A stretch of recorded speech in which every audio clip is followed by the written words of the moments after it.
Cumprimentamos a todos com a paz do nosso Senhor e Salvador Jesus Cristo. Estamos iniciando mais uma EBD na TV. Eu sou o pastor Henrique, moro atualmente em Americana, São Paulo, antes morava em Imperatriz, Maranhão. Se você deseja nos convidar para estarmos aí, entre em contato comigo pelo meu telefone, ainda é o mesmo telefone, o DDD 99 de Imperatriz, e o telefone 99152-0454. O telefone de minha esposa, irmã Edna, é 19, o DDD aqui de Americana, e o telefone 98448-2187. Meu e-mail, henriquelhas@hotmail.com. Se você deseja nos ajudar, eu estou já há 5 anos desempregado, então você envie qualquer quantia, aqui estão as contas, nós temos aí a Caixa Econômica, temos aí Bradesco, temos aí o Banco Brasil. O Banco Brasil é o nome da minha esposa, Edna Maria Cruz Silva. E o Pix, o meu CPF, está aí, 331-957-81620. Clique aí, dê um like aí, né? Gostei. E divulgue nossos vídeos. Se inscreva no canal, para que toda vez que eu lançar um vídeo, você seja o primeiro a receber. Você fazendo isso estará nos ajudando a divulgar mais a palavra do Senhor. Quanto mais pessoas inscritas, mais é divulgado pelo YouTube. Nós estamos estudando neste trimestre, nas revistas da CPAD, com o tema Dons Espirituais e Ministeriais, servindo a Deus e aos homens com poder extraordinário. Veja que o título do nosso trimestre sempre é Servindo. Então somos servos. Aí fala que nós somos servos de Deus e também dos homens. E aí tem uma coisa muito importante, olha, com poder extraordinário. Então nós estamos servindo a Deus e aos homens e estamos sendo instrumentos de Deus, estamos sendo canais de Deus para abençoar as pessoas. Não só pregando e ensinando, mas também curando as pessoas. Isso que Jesus fazia. Então, ele ensinava, ele pregava e ele curava as pessoas. E nós vamos ver que nenhum dos ministérios está isento de saber ensinar a palavra de Deus e de curar as pessoas. Nenhum dos ministérios.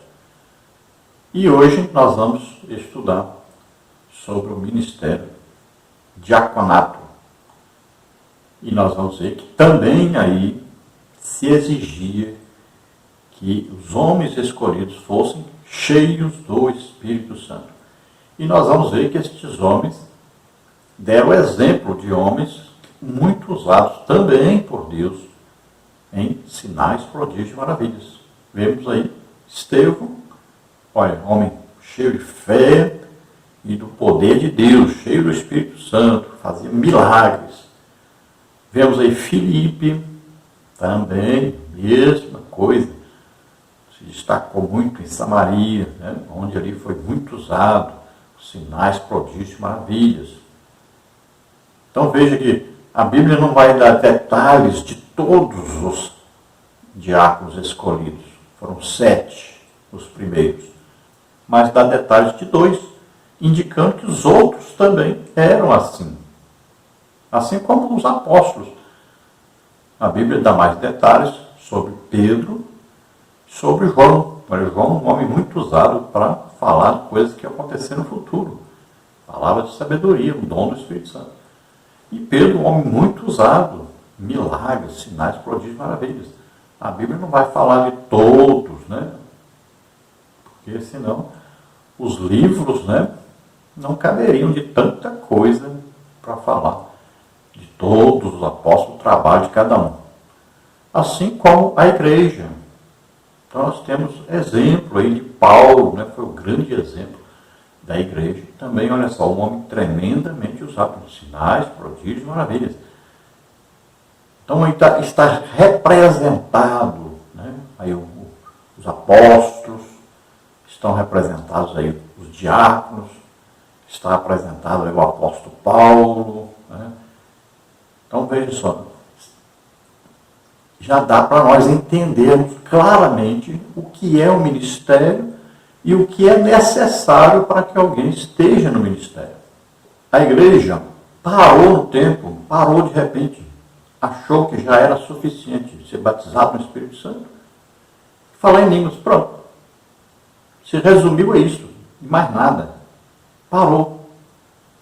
Parece que os cessacionistas conseguiram fazer com que a igreja parasse aí. Eles estão tentando ainda fazer cessar até o batismo no Espírito Santo e o falar em línguas. Mas pelo menos devem estar muito satisfeitos que conseguiram impedir que a igreja buscasse os dons do Espírito Santo. Veja só. É o que está ocorrendo. Dificilmente se acha em cada congregação alguém que tem um dom do Espírito Santo. E o indicado por Deus, o desejado por Deus, o orientado por Deus, é que deve haver muitos irmãos com dons do Espírito Santo. Então foi dado para nós um exemplo da igreja dos Coríntios. Veja só, uma igreja que tinha problemas? Tinha. Nós temos nas nossas? Temos. E mesmo assim, todos os dons do Espírito Santo operavam ali.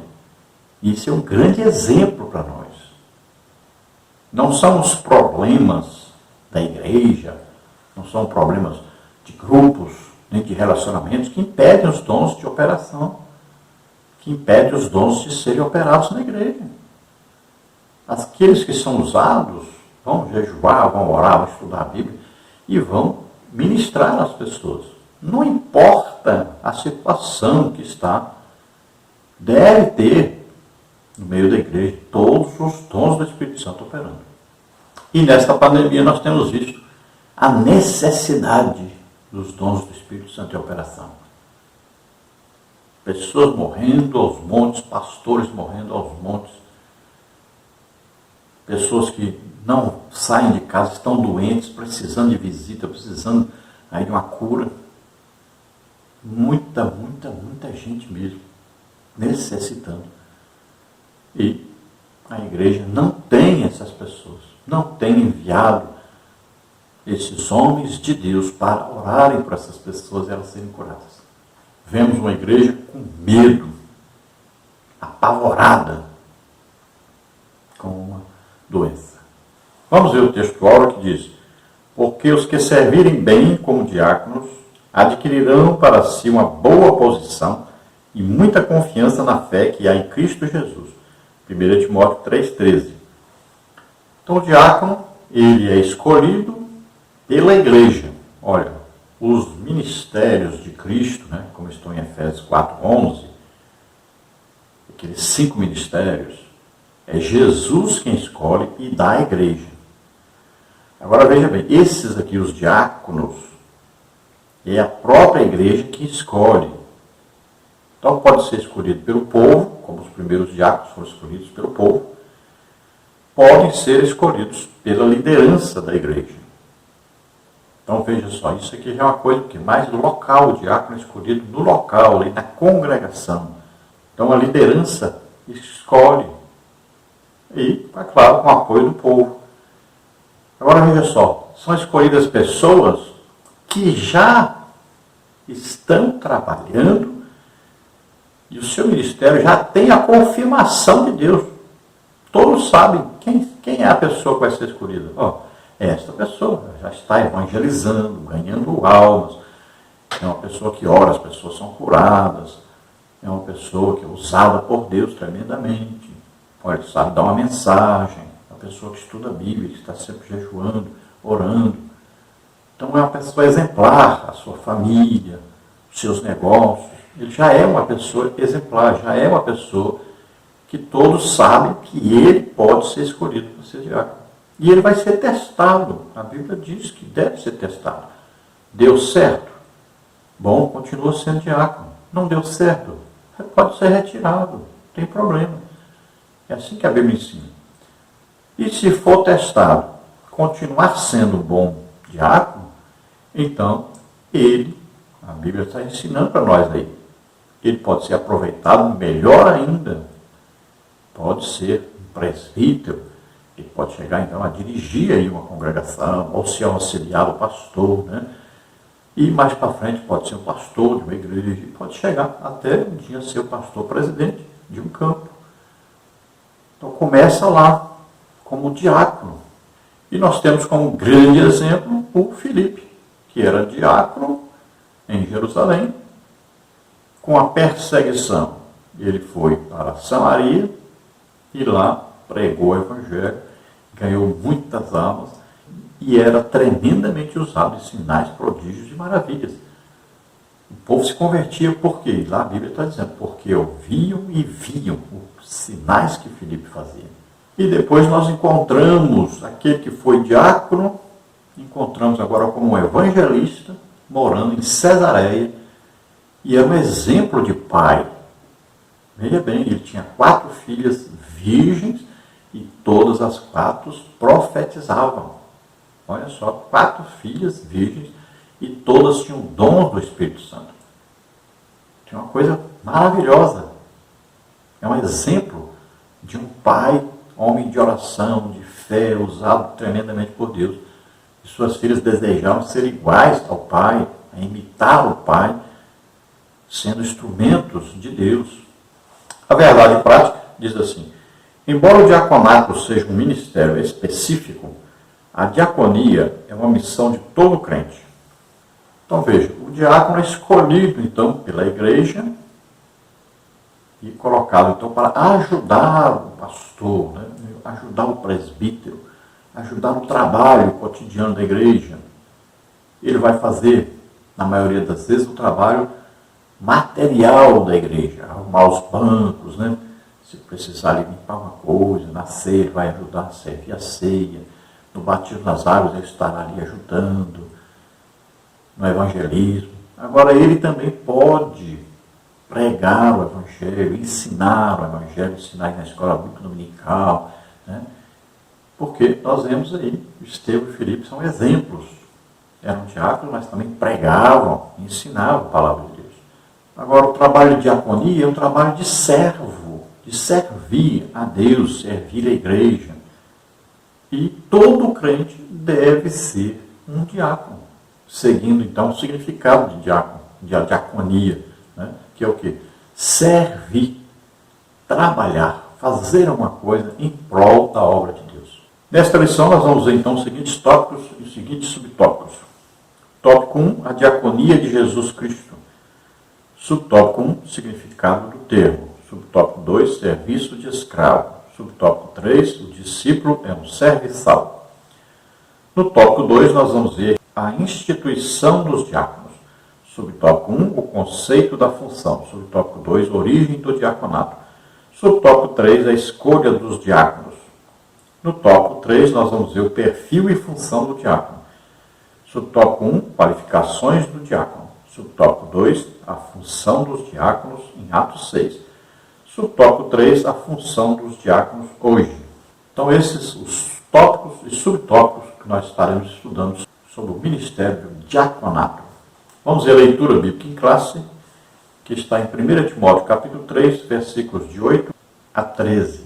Da mesma sorte os diáconos sejam honestos, não de língua dobre, não dados a muito vinho, não cobiçosos de torpe ganância, guardando o mistério da fé em uma pura consciência.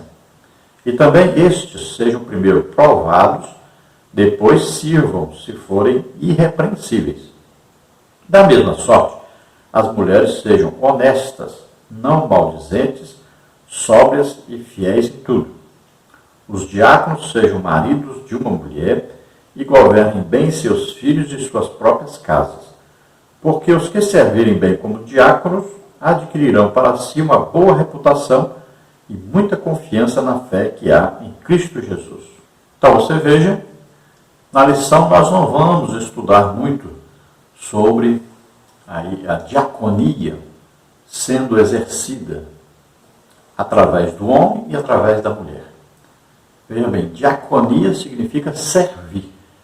Então, por exemplo, Nós vamos ver o exemplo de Febe, diaconisa. O que significa?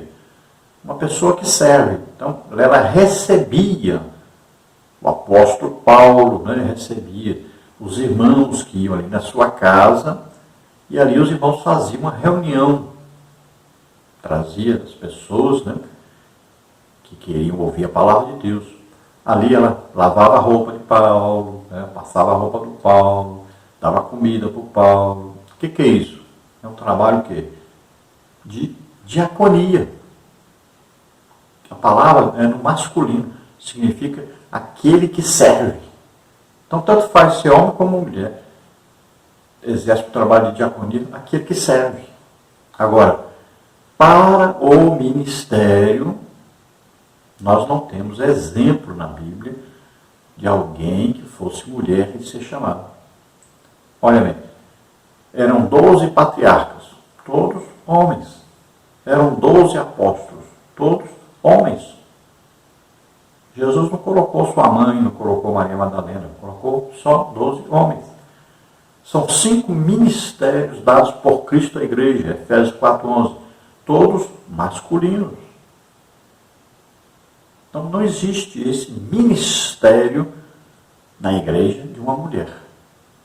Agora, toda mulher pode ser uma diaconisa, não ministério.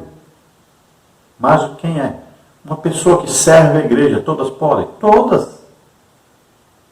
Olha, era condição para ajudar uma viúva na igreja que ela lavasse os pés aos santos. Era costume, a pessoa andava de sandália, na poeira, e chegava numa casa, a pessoa vinha e lavava o pé daquele viajante. Quem fazia isso? O trabalho de diaconia, de diaconisa. Era um trabalho feito por um servo. Então, servir a igreja indica que você está prestando um trabalho de diaconia, um serviço sendo prestado à igreja. Todos podem, tanto faz homem como mulher.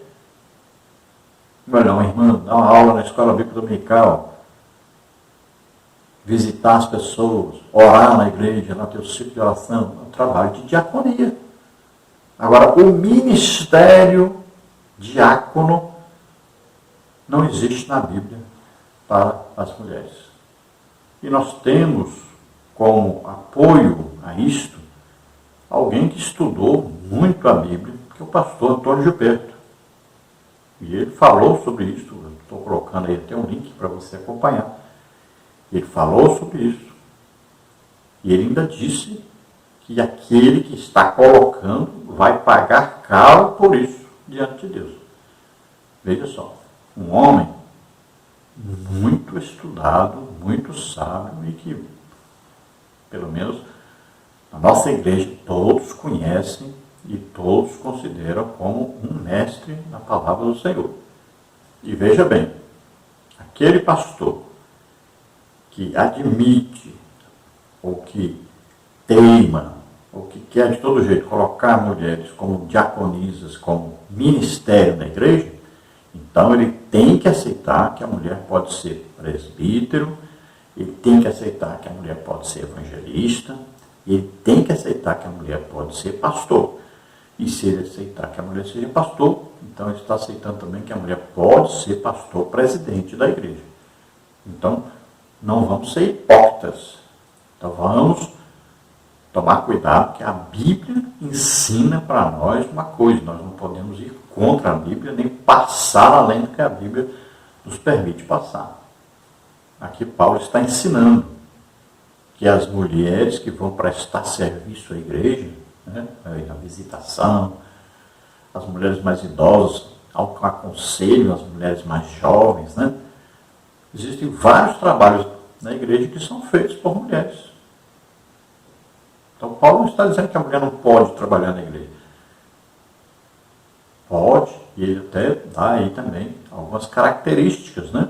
Olha aí, ele está dizendo que tem que ser honesta, não pode ser maldizente, tem que ser sóbrias em tudo. Então Paulo está dizendo que as mulheres podem trabalhar. O serviço de diaconia na igreja, qualquer membro da igreja pode ajudar o trabalho da igreja. Tanto faz ser homem como mulher. Agora, o ministério diácono Não existe na Bíblia apoio para isso. Não tem na nossa lição, na revista não fala sobre isso, mas nós fazemos questão de falar para que seja elucidado isso. Vamos à introdução da lição, que diz: no primeiro século da era cristã, a igreja cresceu sob o avivamento do Espírito e expandiu-se pelo mundo. Na mesma medida em que cresceu, surgiram também problemas na esfera social, demandando urgentes providências. Por uma sábia e unânime decisão em assembleia, a Igreja de Jerusalém escolheu 7 homens de moral ilibada e cheios do Espírito Santo para administrarem esse importante negócio. Atos 6:3.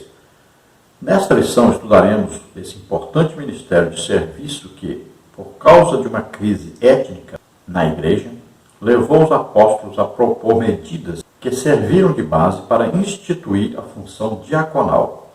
Esta, até hoje, faz parte do ministério ordenado pelas igrejas cristãs. Então, assim que a igreja nasceu, a igreja já nasceu cheia do Espírito Santo, né? Com aqueles quase 120 que foram batizados no Espírito Santo e se mantiveram cheios do Espírito Santo. Veja bem, quando a Bíblia fala cheios do Espírito Santo, ela está indicando um cheio continuamente. Não é apenas foi cheio e pronto. Não. É um cheio continuamente. Um crente que é cheio do Espírito Santo, ele fala em línguas todos os dias. Ele está em comunhão com o Espírito Santo. Portanto, o Espírito Santo pode falar através dele todos os dias. Já falamos sobre isso. A pessoa batizada no Espírito Santo pode falar em línguas a vida inteira. Tem uma linguagem aí que ele recebeu que é para a oração, para a edificação própria. Todo dia ele deve orar e deve falar em línguas, todo dia. E isso é se manter cheio, é contínuo. Então nós vemos aí que a igreja, cheia do Espírito Santo, já ganhou-lhe quase 3.000 almas no seu início, já com Pedro pregando o Evangelho ali. Depois, Pedro e João vão ao templo, né, lá na Porta Formosa, tem ali um homem aleijado. Então eles vão orar por aquele homem, e ele se levanta e anda, e mais 5.000 almas se convertem. E assim nós vamos ver. O Evangelho era pregado, e multidão de pessoas se convertiam. Por quê? Porque havia milagres, sinais, prodígios, maravilhas. Pregavam e diziam: esse que fez o milagre é Jesus, está vivo, ressuscitou. Esse é o Evangelho que nós temos que pregar. As pessoas vão ver que Jesus está vivo. Ele morreu, mas ele ressuscitou, está vivo realmente. Está no meio da igreja realmente. O que diz em Marcos 16:20? Que eles saíram pregando e Deus confirmava a pregação deles com sinais, prodígios e maravilhas. Então as pessoas ouviam e viam. Não é só ouvir o Evangelho, é ver. E se vê com o quê? Sinais, prodígios e maravilhas que acontecem. Então, Deus cooperava com eles, com sinais, prodígios e maravilhas. É assim que era pregado o Evangelho e que deve ser pregado o Evangelho. Deus não mandou mudar a maneira de pregar o Evangelho. Vamos ver Filipe, vamos ver Paulo, sempre milagres, pregação, milagres acontecendo, pessoas sendo curadas. Assim como Jesus ensinou. É assim que Pedro pregava também. Então, o crescimento era muito grande, muito rápido. Veja que havia até muitas conversões de sacerdotes do judaísmo.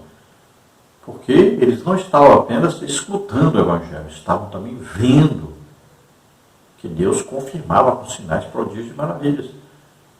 Então o crescimento foi muito grande, muito rápido. E aí começou a haver alguns problemas sociais.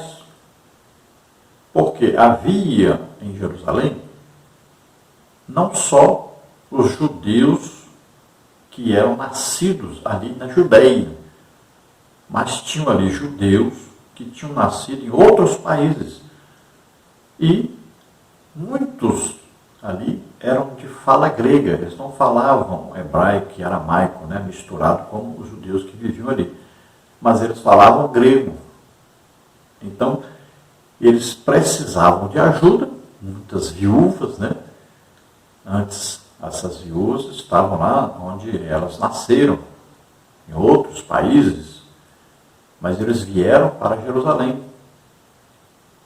Talvez por causa de uma grande seca que houve naquela época, talvez porque elas perderam ali os seus maridos que sustentavam, e para viver naquela época uma viúva não tinha INSS, né? Não tinha aposentadoria, não tinha nada disso. As viúvas geralmente ou eram sustentadas pelos seus filhos ou parentes, ou acabavam na prostituição. Então elas precisavam de ajuda. O judaísmo sempre praticou ajuda às viúvas, porque está escrito isso na palavra de Deus, é uma exigência de Deus. Então elas eram sustentadas pelo judaísmo, lá no templo. Agora, quando se converteram, o que nós imaginamos? Imaginamos que lá no templo os sacerdotes disseram: não, vocês agora são aí de um grupo de pessoas aí que falam sobre Jesus, que está vivo e tal, falavam que eles eram de uma seita, pararam de ajudar as viúvas. E agora a igreja que estava sendo iniciada é que ia ajudar essas viúvas. Paulo chega até a ensinar: olha, não aceite inscrição de viúvas para serem ajudadas, viúvas que não lavaram os pés aos santos, ou seja, que não serviram, não prestaram um trabalho de diaconisa, né? Um trabalho de diaconia, lavar os pés dos santos, né? Que trabalhavam para a igreja, que oravam, que visitavam. Veja só. Então Paulo, ele regulariza isso. Então as viúvas deveriam ser ajudadas. Agora, o que estava acontecendo? Os apóstolos estavam envolvidos nesse trabalho também, na coordenação ali, né? Eles já estavam acostumados, olha só, lá no deserto, quem é que pegou os cestos dos pães ali, os peixes, e distribuiu às pessoas? Foram os apóstolos. Então eles sabiam distribuir comida. Agora, eles estavam se ocupando muito com isso. E, devido a essa ocupação excessiva, eles não estavam mais fazendo o trabalho corretamente. O que estava acontecendo? Eles distribuíam para os mais conhecidos deles ali, né, as viúvas de judeus que moravam ali em Jerusalém, e quando chegava a hora de distribuir lá para as viúvas de fala grega, já tinha acabado a comida. Então eles não estavam sabendo mais coordenar esse trabalho, é o que nós entendemos. Os primeiros tiravam muito, não sobrava para os outros, né? Então as viúvas de fala grega começaram a se sentirem excluídas. Olha, não está chegando para nós a comida, nós estamos ficando sem comida. Então começou a haver uma murmuração por parte deste povo que falava grego, que não era nascido ali na Judéia. Eram filhos de judeus, eram antes convertidos ao judaísmo, né? Visitavam Jerusalém nas festas, e se converteram ali no dia de Pentecostes e as outras pregações que houveram. Então iam fazendo parte da igreja e acabaram ficando por ali. Agora o problema é que não estavam recebendo ajuda. E aí os apóstolos vão fazer uma reunião com todos e, sabendo direitinho do problema, eles vão procurar a solução. Qual é a solução? Escolham dentre vocês, gregos aí, que falam grego, escolham dentre vocês 7 homens, aí, ó, e vão dizer as condições, as principais condições do quê? Ter testemunho, tanto dos que estão dentro da igreja, como dos que estão fora. Serem o quê? Cheios do Espírito Santo, cheios de sabedoria. Então, nós vamos falar mais detalhes sobre isso já já. Então, escolheram 7 homens que foram agora servir exclusivamente àqueles que falavam grego. As viúvas, né, que falavam grego. O problema era com as viúvas. Então, ali nasceu o ministério diácono. Pessoas escolhidas para serem diáconos, para servir. Aí é um ministério. Vamos então no tópico 1, a diaconia de Jesus Cristo. Subtópico 1, significado do termo. O termo grego diaconia significa ministério ou serviço. A vida inteira de Jesus aqui na Terra demonstrou o verdadeiro sentido da diaconia em todos os seus aspectos. Na realidade, seu ministério terreno evidenciou o quanto ele foi apóstolo da nossa confissão. Hebreus 3:1. Profeta, Lucas 24:19. Evangelista, Lucas 4:18-19. Pastor, João 10:11. Mas principalmente diácono por excelência, Mateus 20:28. O apóstolo Paulo disse que Jesus, sendo em forma de Deus, não teve por usurpação ser igual a Deus, mas aniquilou-se a si mesmo, tomando a forma de servo, fazendo-se semelhante aos homens, como está em Filipenses 2:6-7. Segundo a Bíblia de Estudo Palavras-Chave, a expressão tomando a forma de servo denota o sentido de uma condição humilde. Então o termo diaconia é o quê? Prestar um serviço. E serviço de quê? De mestre. E serviço de quê? Serviço de servo. A palavra tem até a conotação de escravo, aquele que serve a todos. Veja bem que vai concordar com a palavra humildade.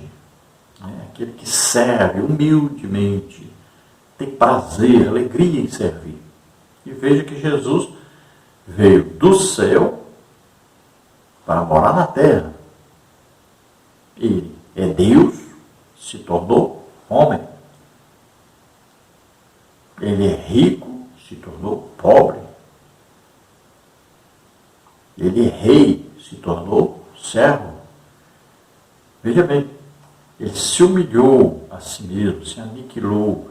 Ele deixou a sua glória. Veja bem, ele deixou seus atributos divinos para se tornar homem. Então, o Criador de tudo se tornou criatura. Veja só. Andou no meio dos homens. Comeu junto com os homens, tomou banho junto com os homens, andou por todo lado junto com os homens. Em tudo se tornou como os homens, menos no pecado.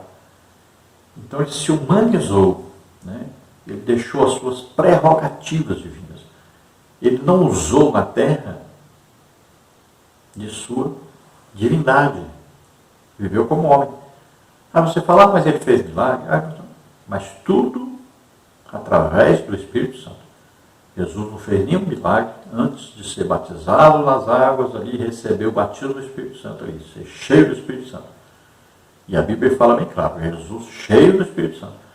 Você fala, mas Deus ser cheio do Espírito Santo? Pois é, Jesus viveu como homem, ele foi cheio do Espírito Santo. Então todos os milagres de Jesus foram feitos através do Espírito Santo. Veja bem, você precisa entender isso. E o Espírito Santo que estava em Jesus é o mesmo Espírito Santo que está em nós. Então veja, Jesus mostrou para nós o que um homem cheio do Espírito Santo pode fazer. Então ele tinha o quê? A plenitude do Espírito Santo sobre ele, porque ele nunca pecou. Então todos os milagres, tudo aquilo que Jesus viu, que estava oculto, tudo através do Espírito Santo. Tudo que falou a respeito do futuro, através do Espírito Santo. Sinais, prodígios e maravilhas, através do Espírito Santo. Então Jesus foi o exemplo maior que nós temos de diácono. Então, o ministério de servir. E ele mesmo diz, o Filho do Homem veio para servir. Então ele mostra isso aos discípulos, explica aos discípulos, né? Ele fala, aí no mundo, olha, maior para vocês é aquele que é servido. Mas no reino de Deus é aquele que serve que é o maior. Olha, no lava-pés, né? Jesus lavou os pés dos discípulos. Nós não vemos os discípulos lavando os pés de Jesus, mas vemos Jesus lavando os pés dos discípulos, mostrando para eles a humildade, mostrando para eles a servidão. Então, todos que estão no ministério estão para servir a Deus e servir as pessoas.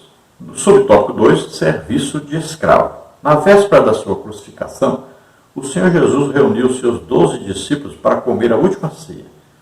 Tomando uma toalha e uma bacia com água, ele começou a lavar os pés dos discípulos, um a um. João 13, parte 5. Não há atitude mais comovente do nosso Senhor como o relato do lava-pés, demonstrando serviço, exemplo e humildade. A diaconia da toalha e da bacia é a convocação cristocêntrica para uma vida de serviço humilde. João 13, 12 a 17. Então vemos que Jesus reuniu os seus discípulos, e ali ele vai lavar os pés dos discípulos.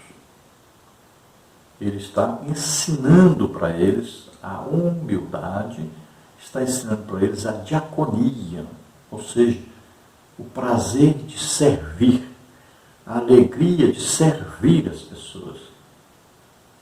Eles precisariam muito disso, porque eles é que dariam continuidade ao trabalho de pregação do Evangelho.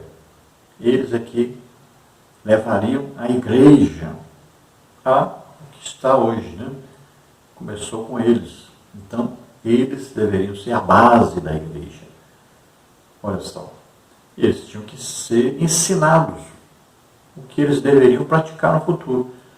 E uma das coisas principais a serem praticadas por aqueles que são ministros de Deus, aqueles que estão na liderança da igreja, deve ser esse trabalho de diaconia, de servir, dar a vida pela obra de Deus, o trabalho de Deus, servir as pessoas.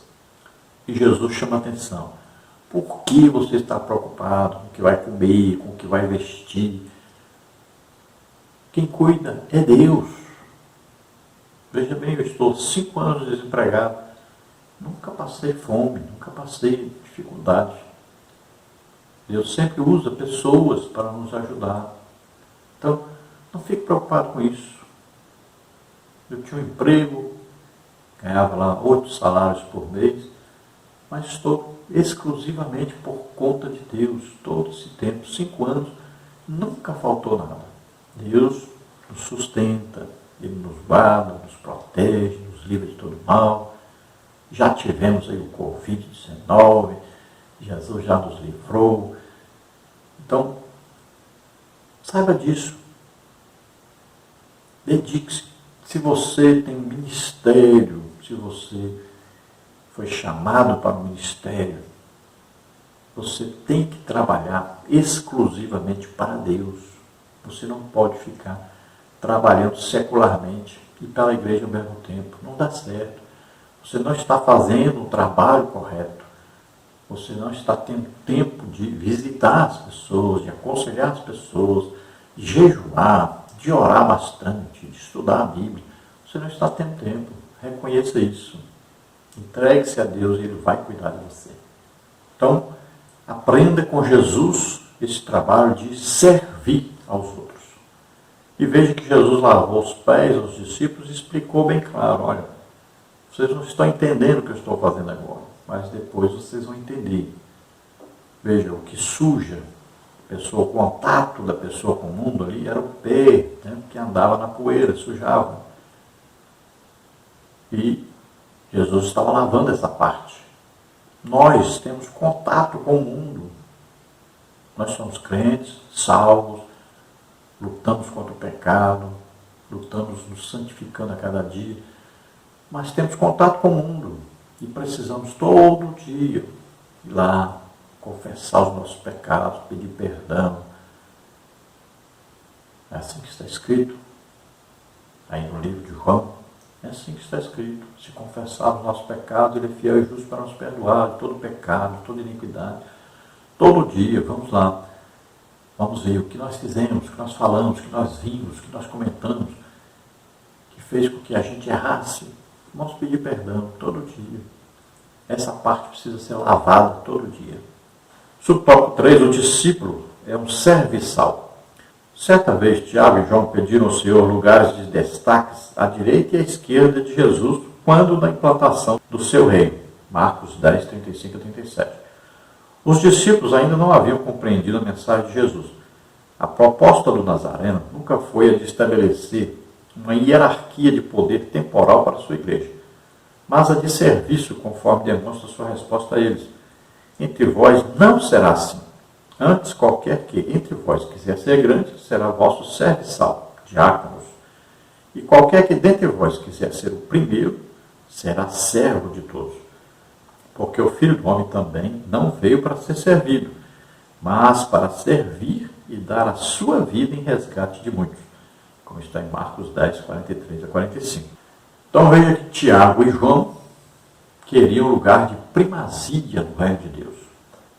Até houve a participação da mãe deles, né? E veja que João é o que mais absorveu o ensino de Jesus, quanto à humildade, quanto ao trabalho de diaconia, de servidão. Foi o homem que se tornou mais humilde entre os apóstolos. Veja só, ele aprendeu a lição. Antes ele era chamado que filho do trovão. Queria que descesse fogo e queimasse as pessoas, que era o contrário do Evangelho. E se tornou um homem manso, humilde. Ele aprendeu realmente de Jesus. E esta lição, né, que Jesus deu a eles foi muito importante. Eles aprenderam realmente com Jesus. Então, uma lição de servidão, uma lição de prestar serviço, sem esperar recompensa.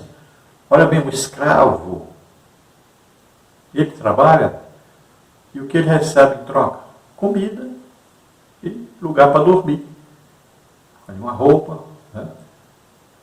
Ele não recebe nada extra. Veja bem, ele é um escravo.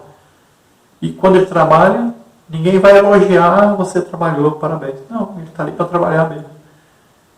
Então, qualquer coisa que ele fizer, ele está fazendo a sua obrigação. O escravo não espera a recompensa. Então, não se trabalha para Deus esperando alguma coisa em troca. Se trabalha por amor. Se trabalha com prazer em servir. Esse é o trabalho diaconal. É um trabalho de servo e não de funcionário. O problema que nós temos hoje é esse. As pessoas acham que são funcionários da igreja, aí merecem pagamento. E quanto maior o grau do ministério, maior eles querem que seja o pagamento. E aí acontece com o cantor, com o pregador, tudo. Não. Lá no mundo, eles cobram tanto, então eu tenho que cobrar também o mesmo tanto. Então, merecimento, está trabalhando por um pagamento. Totalmente contrário ao que Jesus ensina. Não estão servindo. Estão tendo aí um trabalho prestado com recompensa, com salário. Muito diferente do que Jesus ensinou. Veja que hoje até as bandas, né? Até as pessoas que tocam na igreja já querem receber salário. Todo mundo quer receber. Não, nós estamos na igreja para dar alguma coisa para a igreja, não é para receber da igreja. Não é um emprego. Veja bem, você não entrou no ministério para ser empregado da igreja, receber salário. Não. Você está aí para servir. E o escravo não recebe salário. Vamos ao tópico 2, a instituição dos diáconos. Subtópico 1, o conceito da função. A palavra diácono, o grego diáconos, segundo o dicionário RIM, refere-se àquele que presta trabalhos voluntários, aludindo aos exemplos dos criados domésticos dos tempos do Novo Testamento. O termo destaca em especial a função de um mestre ou de um pastor cristão, entrelaçando o sentido técnico do diácono ou diaconisa. Outra palavra grega relacionada a diácono é doulos. Esta refere-se a um servo ou um escravo. Mateus 13, 27 e 28, João 4, 51. Portanto, a ideia preponderante que a função do diácono remonta é a do serviço voluntário prestado pelo ministro, o servo ou o assistente para alguém. Então, a palavra aí, diáconos, né, ou doulos, aí sempre indicando o quê? Um servo. Ele está trabalhando para alguém voluntariamente. Não é em troca de salário. Não, é voluntário. É um trabalho que a pessoa está fazendo para ajudar, para prestar um serviço. E sempre aí tem a ver com Deus. Você pode ajudar o seu pastor, você pode ajudar o departamento da igreja, tudo. Mas veja bem, sempre os seus sentidos estão o quê? Em Deus. Eu estou prestando um serviço a Deus. Até a adoração, ela tem a ver com prestação de serviço. A adoração é você reconhecer Deus na sua vida. É elogiar Deus, vamos dizer assim, para ser mais simples, né? É você dizer o que Deus é para você. Então você vai à igreja prestar um serviço, você vai prestar um culto, vai cultuar a Deus. Você está ali servindo a Deus. Veja só, é um trabalho diaconal que todo crente tem que fazer, prestar serviço. Então não existe, biblicamente, alguém na igreja que não faz nada, que não produz nada no reino de Deus. Todo crente deve prestar serviço, todo crente deve ganhar almas, todo crente deve ajudar as pessoas a saber o que está escrito na Bíblia, todo crente deve orar por alguém que está doente, enfermo. Todo crente tem que ser diácono, nesse sentido de prestar serviço, de ajudar as pessoas. Agora, o ministério diácono já é uma pessoa escolhida e colocada ali exclusivamente para prestar serviço à igreja, ajudar, e nunca esperando alguma coisa em troca. Subtópico 2, origem do diaconato. A bênção, problema e reivindicação são palavras-chave para o advento do ministério formal dos diáconos no Novo Testamento. A bênção foi o extraordinário crescimento da igreja local em Jerusalém. A questão étnica, causada pela situação social de muitos que aceitaram a fé, especialmente envolvendo viúvas judias de fala hebraica e as de fala grega, Atos 6:1, era o problema. A reivindicação pode ser vista na manifestação verbal destas viúvas que, sentindo-se injustiçadas pelo que elas interpretaram ser uma forma de discriminação dos líderes da igreja de Jerusalém, cobraram sua assistência, Atos 6:1. Então aí, bênção, problema e reivindicação. Então a igreja está crescendo muito. É uma bênção, maravilha. Muita gente aceitando. Era multiplicação. Não era soma. Era multiplicação. Crescia assustadoramente para aqueles que não eram crentes. Então, isso é uma bênção. Havia o quê? Milagres, sinais, prodígios, maravilhas, pregação do Evangelho, a igreja crescendo muito. Aí houve o quê? Um problema. Qual o problema? Na distribuição de alimentos para as viúvas, aquelas necessitadas, então existiam as viúvas que falavam hebraico, né, misturado com aramaico, né, mais aramaico mesmo agora, e havia as viúvas que falavam grego. Então elas não eram nascidas ali em Jerusalém. Então o que houve? Os apóstolos iam ajudando as pessoas, distribuindo alimento, e quando chegava nas viúvas gregas, que elas ficavam um pouco mais afastadas que as outras já moravam ali, estavam mais próximas, conheciam mais, né, os apóstolos, então ficavam perto. Já as viúvas gregas ficavam um pouquinho mais longe. Quando chegava lá, a comida tinha acabado. E elas começaram a achar, então, que havia um problema com elas. Elas estavam sendo ali discriminadas. Ah, não, isso é um que fala grego, então não precisa tanto. Vamos ajudar primeiro o nosso aqui. Então eles começaram a pensar assim. Não era que os apóstolos estavam fazendo isso, mas o que estava acontecendo era isso. Então, reclamaram, reivindicaram.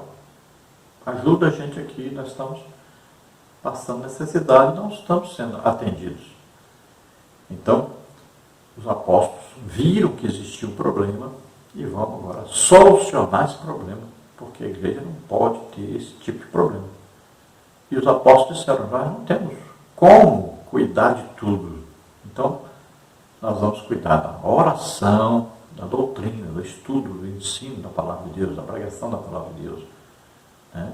E para isso, é claro, tem que ter muita oração.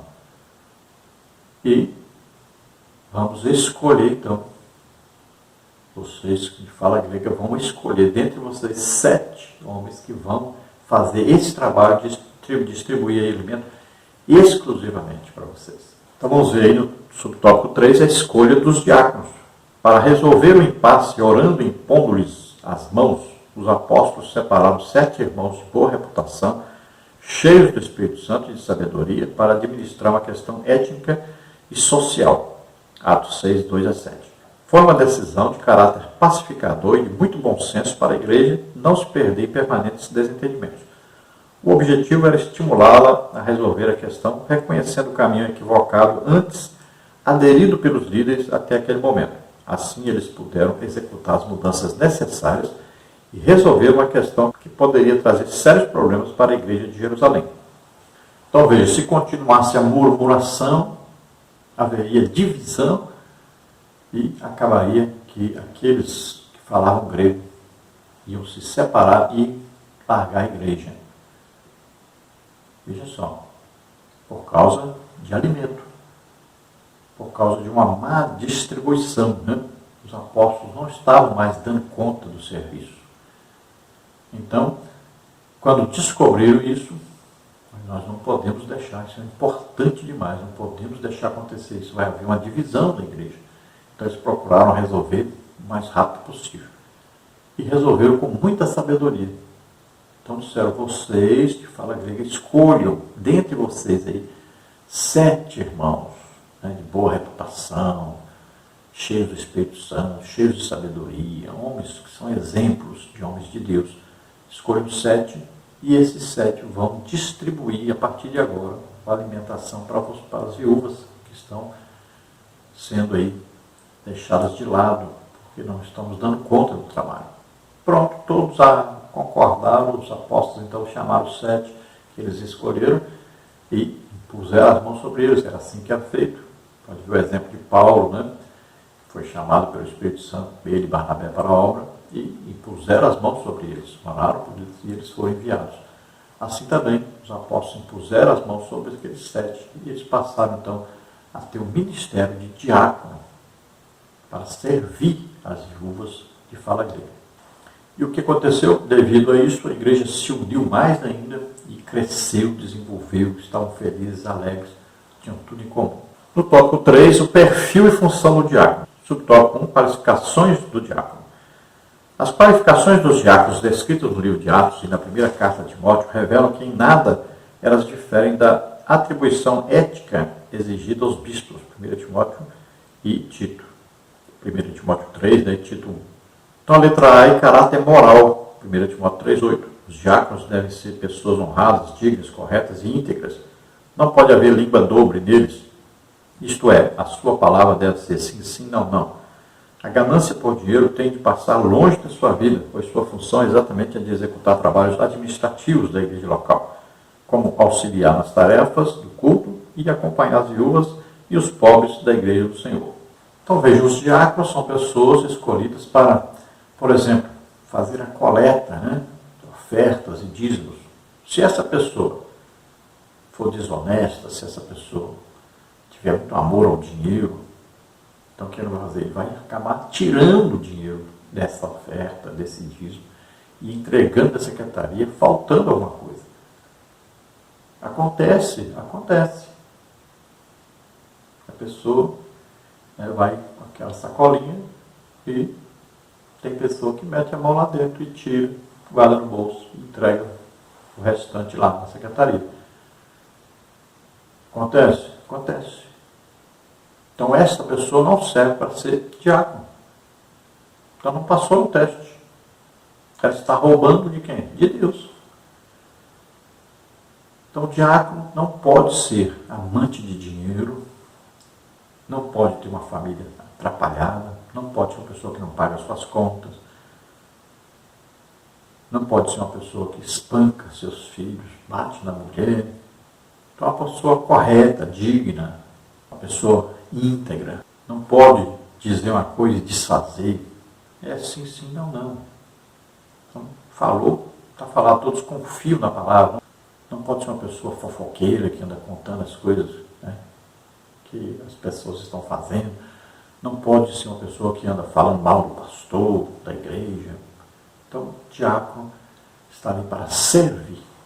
Muitas vezes o diácono também vai passar orando pelas pessoas, nas casas das pessoas. Então, tem que ser uma pessoa precavida.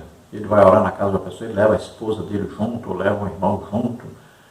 Ele não vai entrar na casa de uma mulher, estando só a mulher sozinha em casa. Ele também não vai entrar lá e falar só com as crianças, né? E o dono da casa não está, o pai de família, ou a mãe de família não está. Então, ele tem que saber, tem que ser sabedoria para poder visitar, para poder ajudar as pessoas. Se ele vai receber um dízimo, né? Ele vai entrar em contato pelo telefone com o pastor, fulano está aqui querendo mandar um dízimo, não pode ir à igreja, posso levar? A pessoa vai falar para o senhor, e a pessoa diz quanto é direitinho, ele leva. Então, tudo tem que ser bem feito direitinho, que é coisa para Deus. As qualificações dos diáconos, descritas no livro de Atos e na primeira carta de Timóteo, revelam que em nada elas diferem da atribuição ética exigida aos bispos, 1 Timóteo e Tito. Então veja que as mesmas qualidades que são exigidas aí de um presbítero, um ancião ou bispo, são as mesmas exigidas para o diaconato, para aquele que é diácono. Veja bem, a responsabilidade é muito grande. Ele está ali como um ministro, um ajudante do pastor. Então tem que ser uma pessoa de confiança realmente. Então é exigido aí várias coisas para que ele seja diácono. Do mesmo jeito que é exigido para o presbítero, para o bispo, o ancião, né, o pastor de congregação. As mesmas qualificações. Caráter espiritual, letra B. 1 Timóteo 3, 9 e 10. Ter a plena convicção do que é crer no Evangelho.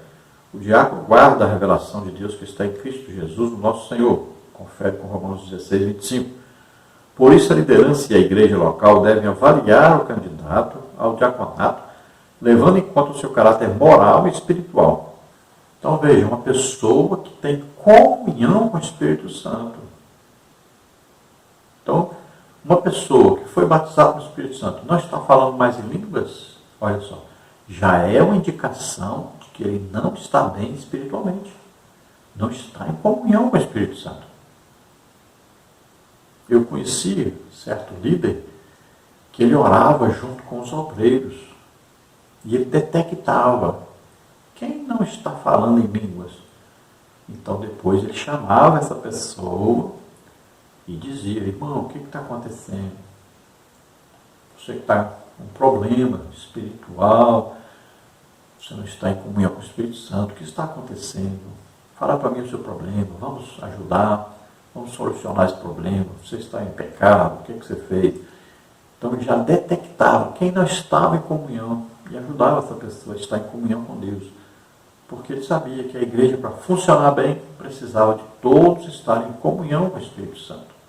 Então, às vezes, o diácono é chamado a dar uma mensagem e lá se percebe, olha, ele não está lendo a Bíblia, não está orando. Se percebe pela mensagem também que ele prega. Às vezes, na escola bíblica dominical, é professor, e aí se percebe que ele não está tendo comunhão com Deus, está com problema, não está estudando a Bíblia, não está orando. As qualificações dos diáconos descritas no livro de Atos e na primeira carta a Timóteo revelam que em nada elas diferem da atribuição ética exigida aos bispos. 1 Timóteo 3 e Tito 1. Então, como já falamos, tudo que era exigido, então, na personalidade, na pessoa do pastor, presbítero, ancião ou bispo, era também exigido para o diácono. Ele tinha que ter as mesmas qualificações. Talvez hoje nós temos visto muitos diáconos escolhidos, devido ao dízimo, que é grande, ou à condição social, mas isso está errado. Biblicamente tem que ter aquelas qualificações que estão escritas aí, em 1 Timóteo 3 e em Tito capítulo 1. Letra C, caráter familiar. O candidato deve ser marido de uma mulher, fiel à sua esposa e bom pai. A exemplo dos bispos, os diáconos devem ser zelosos com o seu lar, amar as suas esposas com amor sacrificial. Devem respeitar os seus filhos para obterem deles o mesmo respeito. O serviço do diácono à sua família revelará como ele servirá à igreja local. Então, olha, é exigido que um pastor, um presbítero, um ancião, bispo, saiba governar sua casa. Se não sabe governar sua casa, não sabe governar a igreja. Assim também o diácono é exigido que ele saiba governar a sua casa, que ele ame a sua esposa, que ele tenha uma vida familiar equilibrada. Porque se ele não tiver, ele não serve para trabalhar na igreja. Porque não sabe organizar nem a sua própria igreja, que é a sua casa, imagine a igreja do Senhor Jesus.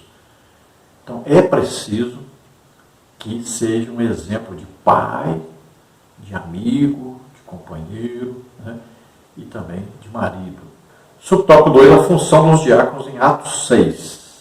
Quando foram instituídos diáconos, 7 homens de fala grega foram separados para assistir socialmente as viúvas, tanto as de fala hebraica como as de fala grega. Os diáconos não podiam permitir que houvesse injustiças de caráter social na igreja no primeiro século. A função do diaconato era profundamente de caráter social. Então veja que a função de diácono é de caráter social.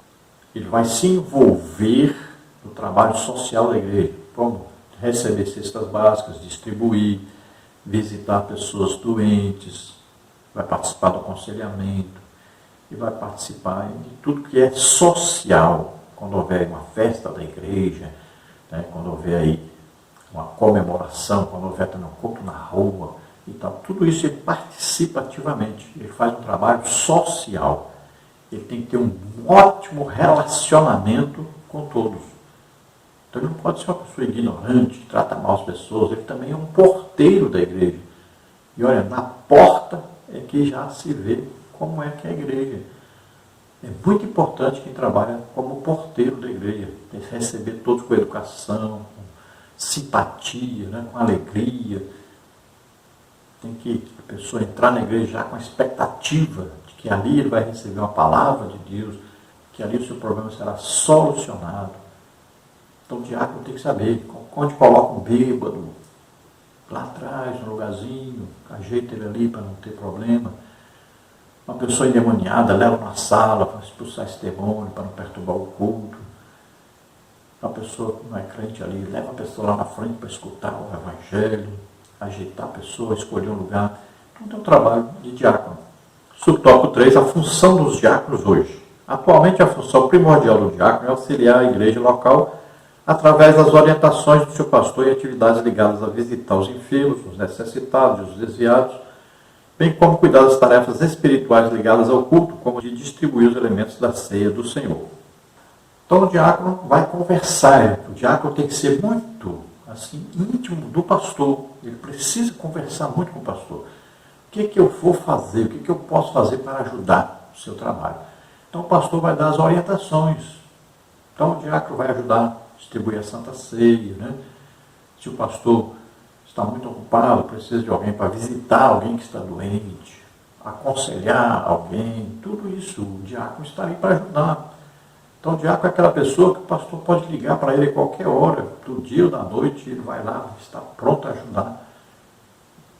Ele está ali como um cooperador, como aquele que vai estar sempre disposto a ajudar.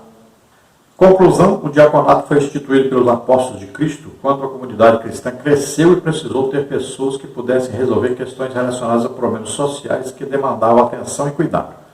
Hoje os diáconos servem à igreja e a Deus em trabalhos diferentes e a liderança das igrejas locais deve valorizar o seu trabalho e reconhecê-los como excelentes servidores do reino de Deus, pois no sentido lato, todos somos diáconos da igreja de Deus. Então todos trabalhamos, prestamos serviço a Deus e à igreja. Agora os diáconos foram escolhidos como ministros dedicados a esse trabalho. Então eles terão funções a serem executadas e estarão ali sempre para ajudar a todos. Vamos orar agora, se você deseja aceitar Jesus como Senhor e Salvador, sua oportunidade, nós vamos orar por você. Se você está doente ou enfermo, vamos orar agora. Aceite a Jesus e seja curado em nome de Jesus. Vamos lá. Pai querido, em nome de Jesus, abençoa essas vidas, Senhor, que se chega a Ti. recebe-os por filhos, escreve seus nomes no livro da vida. Receba cura, receba salvação, receba o teu milagre agora em nome de Jesus. Toca, Senhor, essas vidas. Em nome de Jesus, solta todo mal, toda doença, toda enfermidade. Vai saindo em nome de Jesus. Glória a Deus. Amém.